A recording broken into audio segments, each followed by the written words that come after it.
मुझे तो सरकार ने मृत घोषित किया था। मैं लगभग 18 वर्ष के बाद जिंदा हुआ।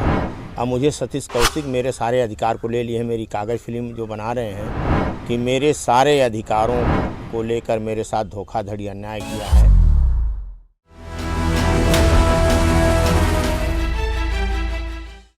बॉलीवुड निर्माता और निर्देशक सतीश कौशिक की नई फिल्म कागज को लेकर विवाद शुरू हो गया है। सरकारी अभिलेखों में 18 सालों तक मुर्दा रहे आजमगढ़ निवासी लाल बिहारी ने सतीश कौशिक पर गंभीर आरोप लगाए हैं। लाल बिहारी का आरोप है कि सतीश ने एग्रीमेंट में धोखेबाजी की है।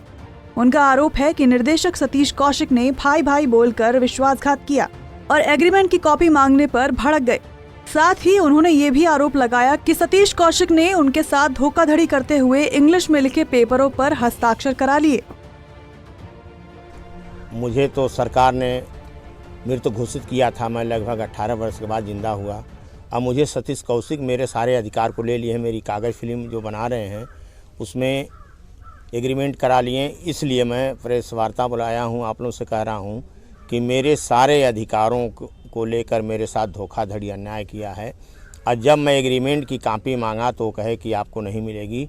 मैं आपकी पूरी जीवन ले लिया हूं और मैं इसको बेचूंगा, जो चाहूं करूंगा, आप इस पर कुछ नहीं कर पाएंगे।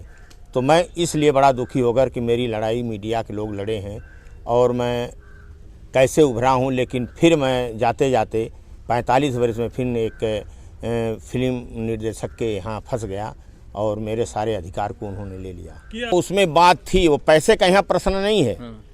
पैसा अभी क्या उनको देना है, क्या लेना, ये तो सवाल अलग है। जब मैं एग्रीमेंट की कॉपी मांगा हूं कि आपने फिल्म बना लिया है तो हमारी एग्रीमेंट की कॉपी दीजिए। हमारे विषय में टाइम्स ऑफ इंडिया के संपादक परवीन जी वो किताब लिख रहे थे, उनको भी मना कर दिए। कई लोग मतलब इस कहानी को खरीदना चाह रहे थे, लेना चाह रहे थे कि हम आप पर बनाएंगे, डॉक्यूमेंट्री बनाएंगे, किताब बनाएंगे, सीरियल बनाएंगे, लेकिन सारे लोगों को इन्होंने मना कर दिया।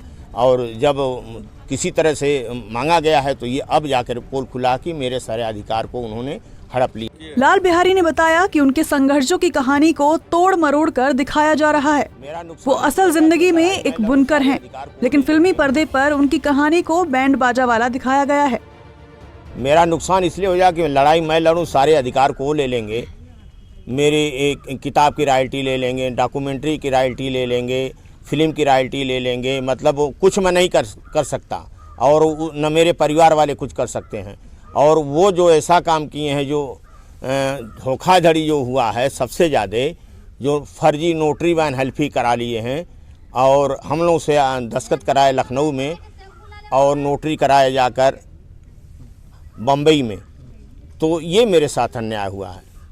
तो ये बताइए, जो आपने दस्तखत किया होगा तो उसको पढ़ा नहीं कागज? नहीं, हम उनके पर पूरा विश्वास रखते थे। हमारा उनका संबंध 2003 से चला आ रहा था और हमारा पूरा परिवार, हम भी पूरी मदद करते थे, सारे परिवार उनकी मदद करते थे फिल्म में। और वो हमेशा हमको भाई भाई कहते थे। मैं क्या जानूँ कि भाई के रूप में वो दूसरे राजदूत आकर खड़े हो जाएंगे और मेरे साथ अन्याय करेंगे। तो कब आपकी फिल्म? आपको बता दें कि लाल बिहारी तहसील निजामाबाद के रहने वाले हैं। लाल बिहारी को 30 जुलाई 1976 को मृत घोषित कर दिया गया था। इसके बाद लाल बिहारी का अनोखा संघर्ष शुरू हुआ और उन्होंने खुद के जैसों को जोड़कर मृतक संघ बनाकर अपने नाम के साथ मृतक टाइटल जोड़ लिया।